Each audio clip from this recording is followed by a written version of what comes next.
नमस्कार विद्यार्थी मित्रांनो, ॲस्परंट टाइम या यूट्यूब चॅनलवर आपले स्वागत आहे। WRD एक्झाम 2023 याचं डिटेल अपडेट आज आपण या व्हिडिओच्या माध्यमातून बघणार आहोत।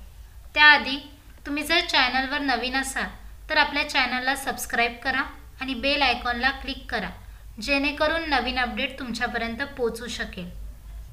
हा व्हिडिओ जास्तीत जास्त विद्यार्थी मित्रांपर्यंत शेअर करा आणि व्हिडिओला लाईक नक्की करा।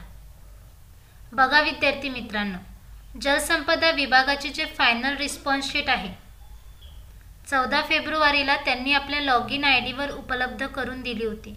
त्यानंतर ऑब्जेक्शन समरीमध्ये करेक्शन करून त्यांनी आपल्याला सुधारित जे रिस्पॉन्स शीट आहे ते उपलब्ध करून दिलेली होती।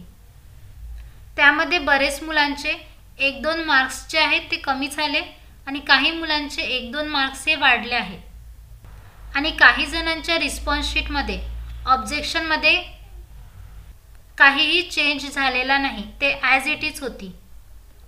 बघा, त्यांनी जे 14 फेब्रुवारीला आपल्याला फायनल रिस्पॉन्स शीट दिली होती, 14 फेब्रुवारीपासून तर आतापर्यंत 15 दिवस होऊनही आपली गुणवत्ता यादी मेरिट लिस्ट त्यांनी जाहीर केलेली नाही। गुणवत्ता यादी त्यांनी आतापर्यंत प्रसिद्ध करायला पाहिजे होती, पण त्यांनी प्रसिद्ध केलेली नाही। माझ्या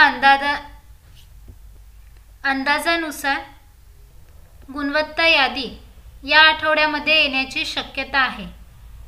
7 मार्चच्या आधी ते तुमची गुणवत्ता यादी जाहीर करू शकतात। नॉर्मलायझेशन किती मार्क्सनी होईल हे आपल्याला गुणवत्ता यादी आल्यानंतरच कळेल। ज्या पोस्टचे पेपर एकापेक्षा जास्त शिफ्टमध्ये झाले होते त्यांचे नॉर्मलायझेशन होईल। नॉर्मलायझेशनमध्ये काही शिफ्टचे मार्क्स कमी होतील तर काही शिफ्टचे मार्क्स वाढतील, ते आपल्याला गुणवत्ता यादी आल्यानंतरच कळेल। गुणवत्ता यादी मेरिट लिस्ट जाहीर केल्यानंतरच ते तुमची प्रोव्हिजनल मेरिट लिस्ट जाहीर करतील। तुम्हाला जर वाटत असेल की तुमचे सिलेक्शन होण्याचे चान्सेस खूप जास्त आहेत तर तुम्ही तुमचे डॉक्युमेंट तयार करून ठेवा। तुम्हाला जी महत्त्वाची डॉक्युमेंट्स लागणार आहे त्याचा व्हिडिओ मी आपल्या चॅनलवर अपलोड केलेला आहे। तुम्ही तुमचे डॉक्युमेंट्स तयार ठेवा आणि तुम्हाला जर काही अडचणी येत असतील तर मला कमेंट बॉक्समध्ये नक्की कळवा। WRD एक्झाम जलसंपदा विभागाच्या नवीन अपडेटसाठी आपल्या चॅनलला सबस्क्राइब करा आणि बेल आयकॉनला क्लिक करा, जेणेकरून नवीन अपडेट तुमच्यापर्यंत पोहोचू शकेल। व्हिडिओला लाईक नक्की करा। हा व्हिडिओ जास्तीत जास्त विद्यार्थी मित्रांपर्यंत शेअर करा। धन्यवाद।